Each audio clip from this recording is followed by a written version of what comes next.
عصمت کے میکے والے زیادہ اونچی حیثیت کے نہیں تھے، لیکن عزت دار لوگ تو تھے۔ پر اس بار آپ نے جو فیصلہ کیا ہے، اس نے بڑا جی کو ماٹھا کیا۔ دنیا میں عورتوں کی کمی ہو گئی تھی کیا، جو آپ نے کمینوں کی اولاد کو حویلی کی مالکن بنانے کی کوشش کی؟ اگر جی آ بھی گیا تھا اس لڑکی پر تو یہ نکاح کا کھٹراک پالنے کی کیا ضرورت تھی؟ کیا میں نہیں جانتی کہ آپ اس سے پہلے بھی بغیر نکاح کے بہت کچھ کرتے رہے ہیں؟ اس بار بھی وہی کچھ کرتے، میری زبان پر کوئی شکوہ نہیں آتا۔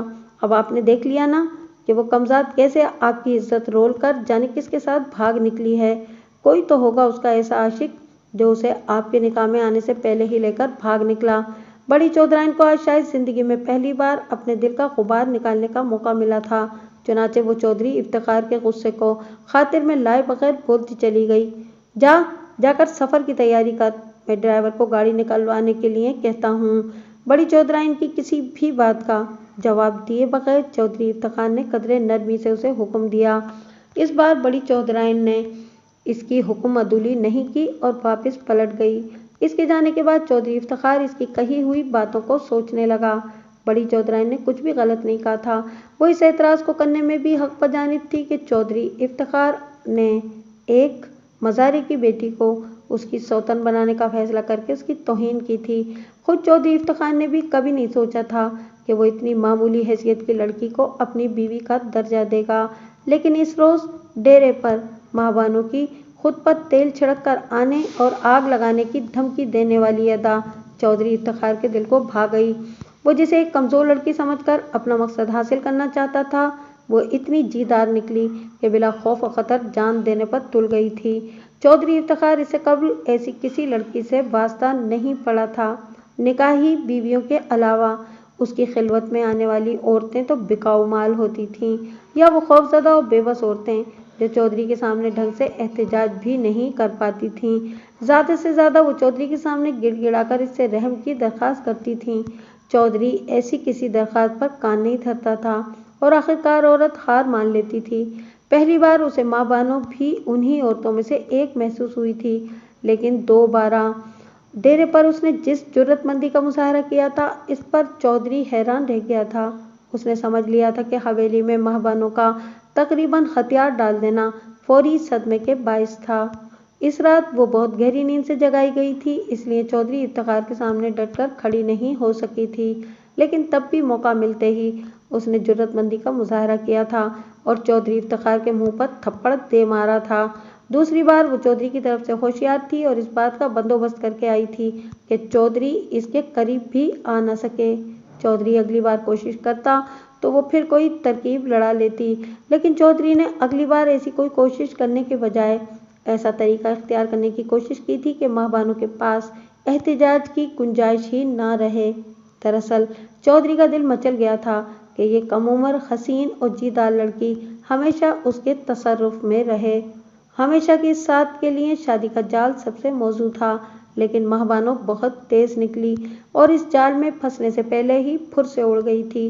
اب چودھری غضبناک شکاری کی طرح اسے کھوج نکالنے کے لیے باولا ہوا جا رہا تھا، لیکن ابھی تک اسے اپنی کسی بھی کوشش میں کامیابی نہیں ہوئی تھی۔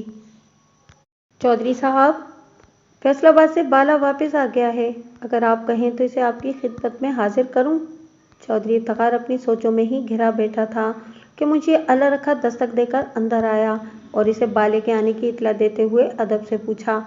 چودھری منشی اللہ رکھا کے انداز سے ہی جان چکا تھا کہ بالا ناکام واپس آیا ہے، پھر بھی وہ بالے کی کوششوں سے متعلق تفصیلات جاننے کا خواہش مند تھا، چنانچہ منشی کو بالے کو اندر بھیجنے کی اجازت دے دی۔